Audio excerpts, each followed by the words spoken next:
বয়স মাত্র ১৪, তবু নামটা যখন রোনালদো তখন প্রত্যাশা আকাশ ছোঁয়া। বাবা ইতিহাস গড়েছেন, এখন ছেলে ছুটছে সেই পথেই। বাবার পথে হাঁটছে ছেলে, আর সেটা শুধুই ফুটবল খেলার মাঠে নয়, উদযাপনেও।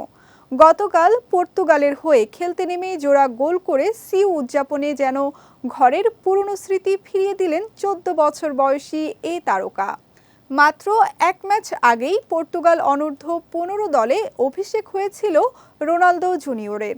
সেই ম্যাচে বদলি হিসেবে নেমে কোনো গোল করতে পারেননি তিনি। তবে এই ম্যাচে শুরুর একাদশে নেমেই বাজিমাত করেছেন ক্রিশ্চিয়ানো জুনিয়র। এদিন ম্যাচের ১৩ মিনিটেই বাবার মতোই দুর্দান্ত এক গোল করে বাবার স্টাইলে সিউ উদযাপন করেন কিংবদন্তির পুত্র রোনালদো জুনিয়র। মুহূর্তেই উচ্ছ্বাসে ফেটে পড়ে পুরো গ্যালারি। এরপর ২৫ মিনিটে ক্রোয়েটরা গোল শোধ করলেও জুনিয়র থেমে থাকেনি। ৪৩ মিনিটে আরেকটি গোল করে ফের উদযাপন করেন সিউ স্টাইলে। ওয়ালটন আবারও মিলিনিয়ার অফারে ওয়ালটন ফ্রিজ কিনে আপনিও হয়ে যেতে পারেন মিলিয়নিয়ার। এতে করে শেষ পর্যন্ত ৩-২ গোলের জয় নিয়ে মাঠ ছাড়েন রোনালদো জুনিয়ররা। দলের এই জয়ের মাধ্যমে রোনালদো জুনিয়রের পারফরমেন্স উঠে এসেছে খবরের শিরোনামে। সামাজিক মাধ্যমে তার সিউ উদযাপনের ভিডিও ইতোমধ্যেই হয়েছে ভাইরাল।